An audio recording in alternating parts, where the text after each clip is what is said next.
from the 1980s. So, if you like the characters, there are plenty of additional adventures to read about. And now, Mr. Majika and the Magic Organ. That feels really echoey and loud. Is it supposed to be that? I mean, I don't know this space very well, so I will defer to you. Yeah, it would be better when searching the bodies in here. Okay.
Good evening, everyone. My name is Aaron Schultz. I'm the director of music here. This is my youngest daughter, Georgette. We have had a wonderful carnival. And first, I want to give a huge shout out to Laura and Amy, who did so much putting the carnival together.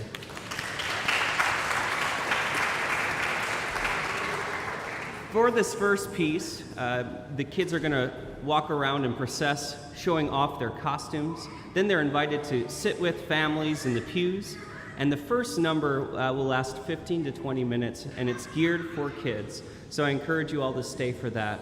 After that piece concludes, kids are welcome to meet Laura in the back, and then they're going to go down the hall to Zimmerman Lounge, and they're going to watch Curious George Halloween movie while the rest of us enjoy wonderful music from the organ featuring wonderful organists in the area.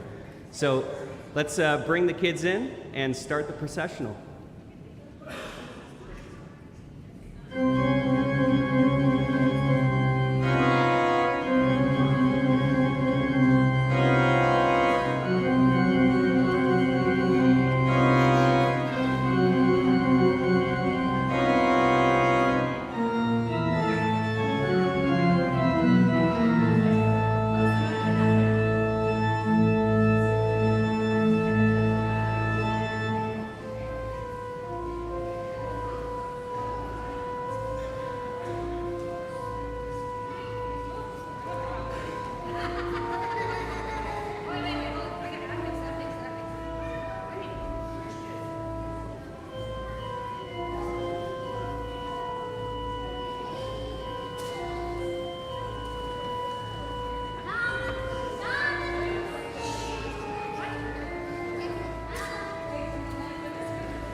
Good evening.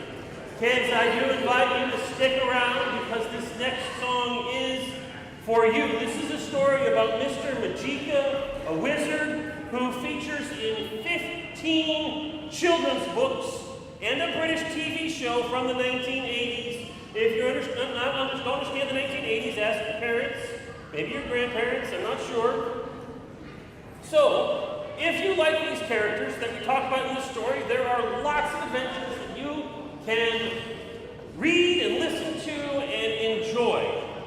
And now with that, Mr. Majika and the Magic Organ.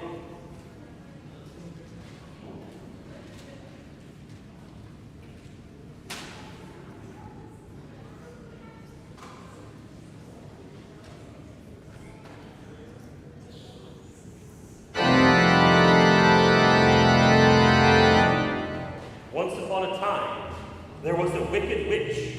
Her name was Wilhelmina Warlock, and she had a special enemy. His name was Mr. Majika.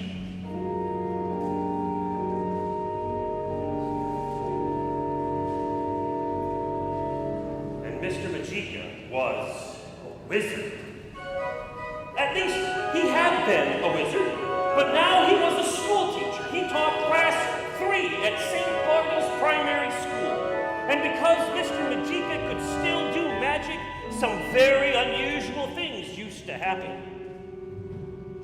The most famous time was when Mr. Majika turned Hamish Bigmore, who was the naughtiest boy in class 3, into a frog. Now, Hamish Bigmore soon got his revenge on Mr. Majika because he helped Wilhelmina Warlock, the Wicked Witch, in her plan to take over St. Barty's school. The first time, the plan failed.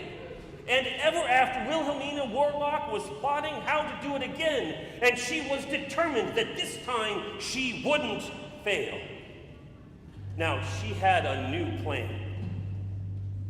And late one night, she flew on her broomstick and landed on the playground at St. Barty's, and because she was out of practice at broomstick flying, she bumped her bottom. Now this put her in an even worse temper, and she decided to do something very nasty indeed. She opened the door into the school hall, crept in, and looked around.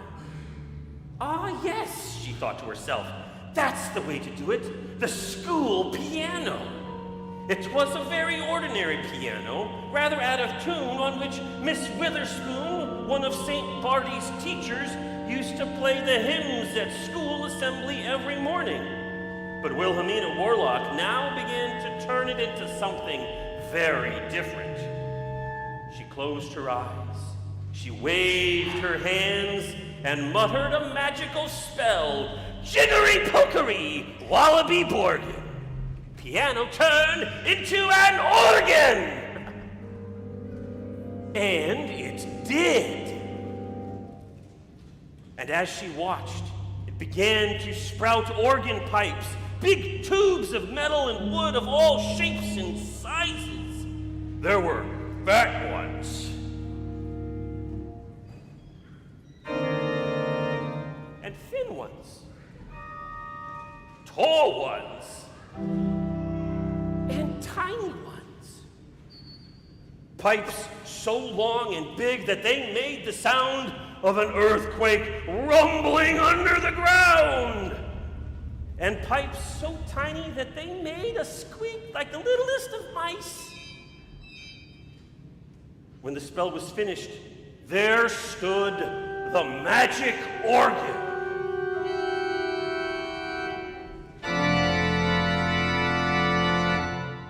Now, Wilhelmina went up to it to put her hands on the keyboard and played a big fat chord, lots and lots of notes. And what did she hear? Nothing. Nothing at all, because she'd forgotten to provide any wind to blow through all of those pipes. And she was very, very cross. She immediately did another spell, so that at the back of the organ there grew a big bag thing called a bellows to blow air into the pipes. And then she put a handle on it so somebody could pump the bellows up and down. And then she went into a cupboard and hid.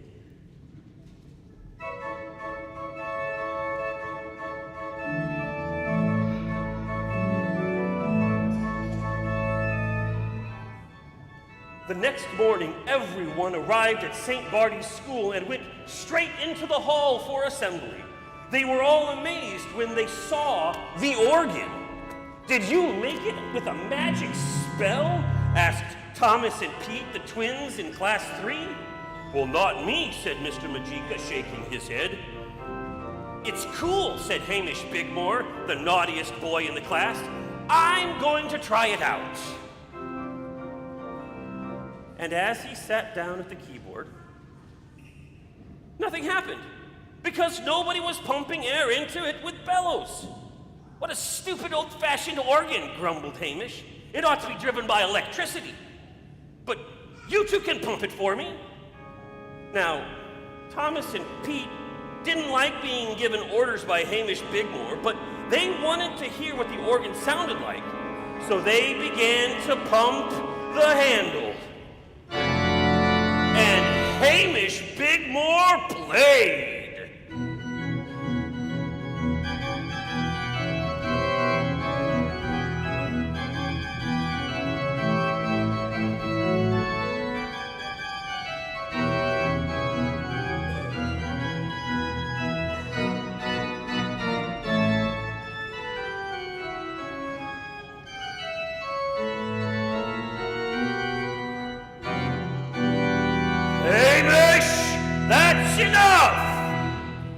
called Mr. Potter, head teacher of St. Barty's. It's time for assembly, and as today is the anniversary of the founding of the school, we will all sing the school song. And Miss Witherspoon sat down at the keyboard and played it, and they all sang. St. Barty's, St. Barty's, it's better than the rest. St. Barty's, St. Barty's, St. Barty's is the best. Thank you, Miss Witherspoon, said Mr. Potter. We finished singing now. But something was wrong. Help! Help! Cried Miss Witherspoon. I'm stuck to the organ. I can't take my hands off the notes. Stop pumping, shouted Mr. Majika. And without the air from the bellows, the organ stopped sounding. But Miss Witherspoon was still stuck. Thomas and Pete and their friend Jody turned to Mr. Majika. There's something peculiar about that organ, Mr. Majika. I've got a feeling Wilhelmina Warlock is up to her old tricks. You may be right, Jody, said Mr. Majika, but we must rescue poor Miss Witherspoon. And he put his hands on Miss Witherspoon's waist and tried to pull her from the organ, but she stuck fast. And so did Mr. Majika. Help, he cried out. I can't get my hands off her. I'm stuck too. Can't you do some magic spell to release you both, Mr. Majika? Suggested Pete. But Mr. Majika shook his head. I need to wave my hands to do a spell, and I can't get them free. Well, let me try to pull, said Thomas. And before anyone could stop him, he put his hands on Mr. Majika's waist, which meant that he was stuck too. And after that, everyone else lost their heads, and they all tried it, so that in just a few minutes, the whole St. Barty's school was a long line of children and teachers all stuck together. There was only one person who wasn't. That was Hamish Bigmore. He was far too selfish to help anyone else. So he just stood and laughed at them all. It was at this moment that Wilhelmina Warlock came out of her cupboard. Tee-hee, she cried. I've got you now, Majika. You and all the silly people in this silly school. You've been tricked by Wilhelmina's magic organ. And it doesn't just play pretty little tunes. Let me show you what it can do. And she waved her hands and muttered a spell that sounded very nasty. And everything went dark. And there was flashing lights and a lot of horrid-smelling smoke. And the organ and all the long line of everyone holding on to each other rose into the air and whizzed round and round and round, and then suddenly disappeared down a deep, dark hole. Down, down, down they fell. And then suddenly they stopped with a bump. When they opened their eyes, they saw they were in a horrible, slimy dungeon with smelly water dripping onto them from on a high, dark roof. Tee-hee, cried Wilhelmina Warlock. Welcome to Wilhelmina's wet workshop. This is where I make all my nastiest spells, and now it's going to be your home forever and ever. You wicked old witch, Wilhelmina, said Mr. Majika. We'll get free and escape, just you see. Not a chance, Majika, cackled Wilhelmina. Your magic won't work down here. There's only one way you could escape, and that's by finding the magical piece of music to set you free and playing it on the organ. And we'll make sure that won't happen. Here's my star pupil to play you all a little tune. And Hamish Bigmore, who had flown down upon Wilhelmina's broomstick, stepped forward with a nasty laugh and sat down on the organ keyboard and began to play.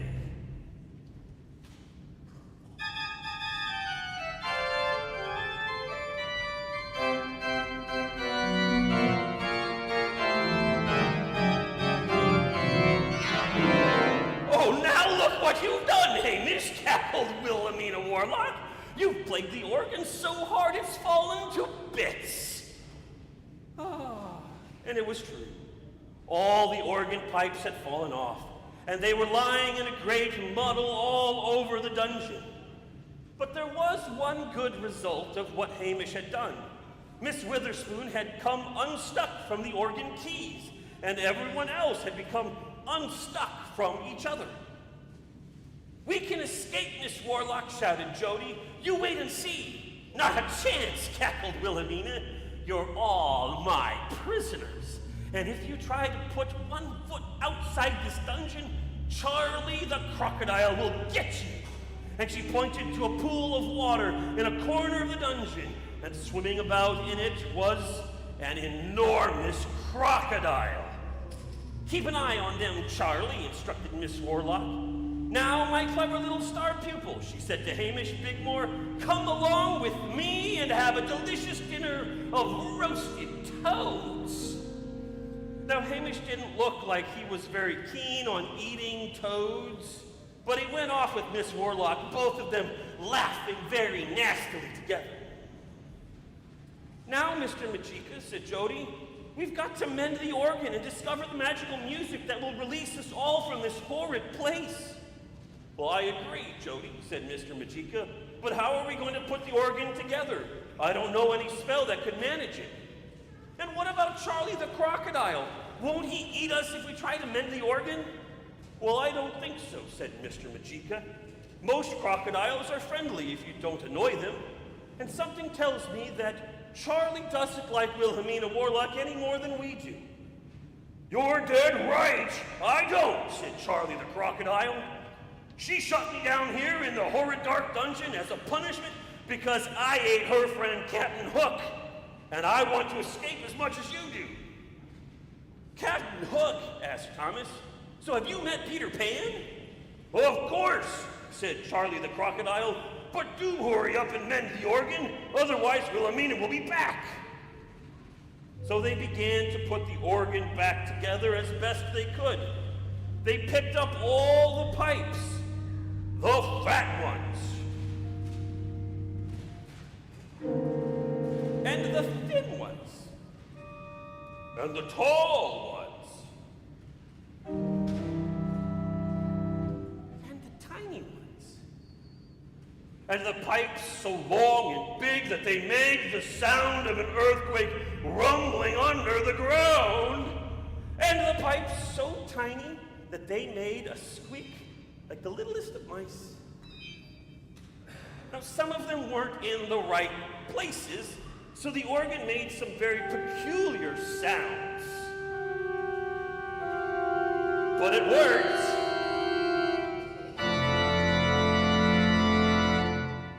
"Now we've got to find the magical spell music," said Jody. "You try, Mr. Majika." "Oh dear," said Mr. Majika, "I don't really know any tunes except a few they taught us in the wizard school when we were all very young. There was Baba Blackbat,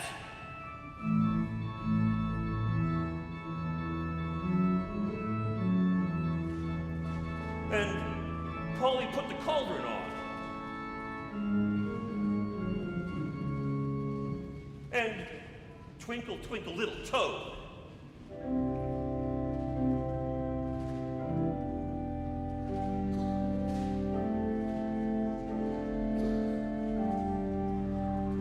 Mr. Majika played all of them on the organ, but nothing happened. Then Jody said, "Wait a minute, I've got an idea.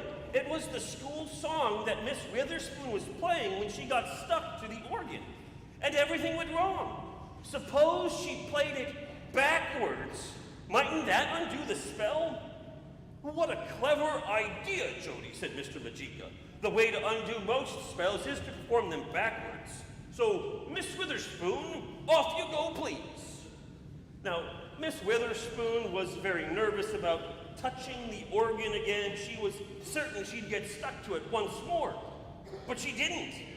And in a moment, she was playing the school song backwards.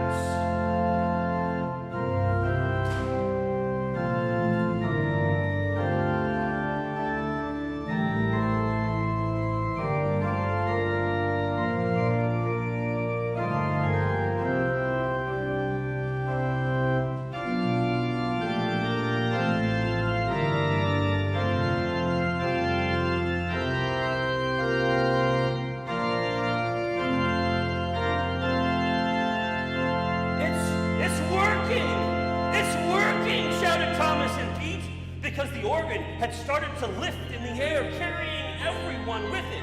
"Hey, wait for me!" called Charlie the Crocodile, and Mr. Majika grabbed hold of his tail so that he was carried up with them. In a moment, they were all out of the deep, dark dungeon and flying through the sky. Suddenly, Jody called out, "Look, we're being chased!" And sure enough, not far behind them, they could see Wilhelmina Warlock and Hamish Bigmore sharing Wilhelmina's broomstick as they rose in pursuit, helter-skelter through the sky. Then it was Mr. Majika's turn to call out. "Look," he cried, "there's a friend of mine." And everyone looked. Right in front of them, flying through the sky without a broomstick or anything to help them, were Peter Pan and the darling children on their way to Never Never Land. "Hello, Peter," called Mr. Majika. "I need a bit of advice. How do I get rid of a wicked old witch named Wilhelmina Warlock? She's coming up behind us on her broomstick." "Well, that's easy," said Peter Pan. "I can see you've got my old dear friend Charlie the Crocodile on board. Just remind her that it was Charlie who dealt with Captain Hook." "Well, thanks, Peter, I will," said Mr. Majika, and they all waved goodbye to Peter Pan as he and his friends, the Darlings, flew onwards through the sky. In a few minutes, St. Barty's School came into sight, and the magic organ landed them neatly in the playground and then trundled itself tidily into the hall. As for Wilhelmina Warlock, she and Hamish came down on the broomstick a moment later. But Charlie the Crocodile was waiting for her. "Remember Captain Hook?" he growled, snapping his jaws. Wilhelmina realized that the game was up. Startling angrily to herself, she got back on her broomstick and flew swiftly away. Now, Charlie the Crocodile said he liked the look of the school, so Mr. Majika waved his hands and did a magic spell which conjured up a big tank for Charlie in a corner of the playground with hot and cold taps so that Charlie could have the water exactly the temperature he wanted. And as for Hamish Bigmore, to punish him for helping Wilhelmina Warlock, whenever the organ was played by Miss Witherspoon, it was Hamish who had to pump the handle up and down, up and down. It was very hard work, while everyone else joined in singing the school song.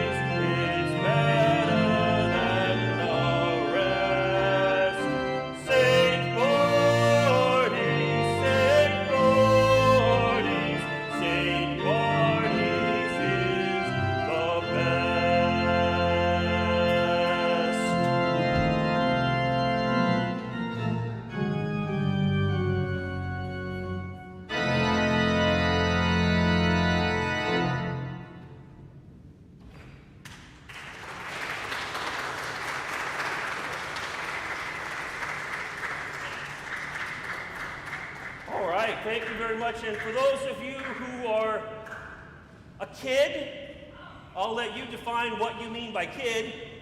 You are invited to head into the back to Laura. She's back there. And then you'll head down the hall that way to Simmerman Hall. And you can watch that fun Curious George movie. I kind of wish I was doing that, but I have more things to do here, so you're stuck with me. Next up is a funeral march by Eugenie Gigout.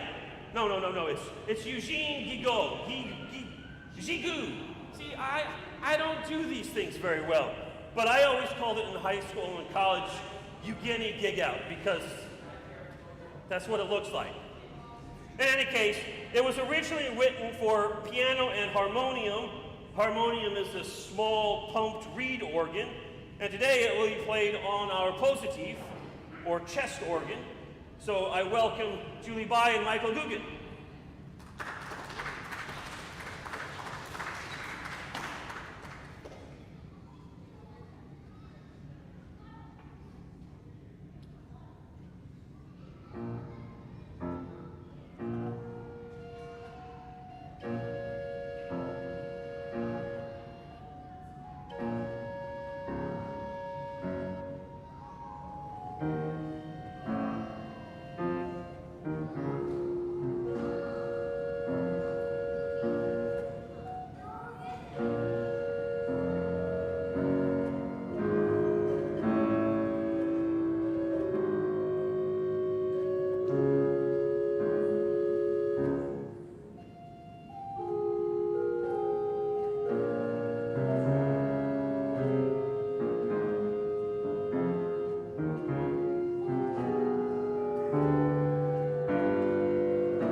welcome Ben Hoskins to the keyboard.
invite Stephen O'Baker.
welcome Julie By back to the organ for a few more songs.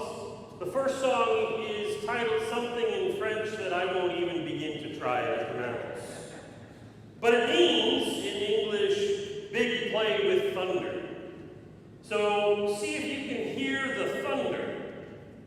The final two pieces are by contemporary Italian composer Carlotta Ferrari and inspired by famous Edgar Allan Poe stories. The Telltale Heart is about a person slowly being driven mad by guilt. This murderer believes that they can hear the beating of the victim's heart underneath the floor, growing louder and louder and louder until they finally confess the murder. The Fall of the House of Usher will conclude the concert. This is a gothic tale of the demise of the Usher family. A sickly Roderick, believing his sister Madeline dead, entombs her only to discover that she is not in fact dead. And in retaliation, Madeline attacks Roderick, killing them both. While their perhaps sentient house is a little bit unclear, Edgar Poe, you're a weird guy. Anyway, this house splits in half and is devoured by the land, and I invite you to try to see if you can hear all of those various pieces within this song as well.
I want to invite the musicians to come forward for one more round of applause. We've got Michael Gukin, Ben Hoskins, Stephen O'Baker, and Julie Vai.